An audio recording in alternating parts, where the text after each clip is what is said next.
Hello guys, today I'm gonna tell you what you should do before the first start of the Miele Washer 125 edition.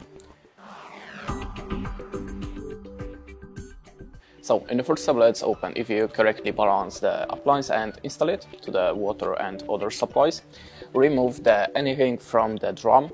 There we have two detergents for the twin dose usage, so just remove it from inside and properly refill it in the twin dose sockets for these detergents.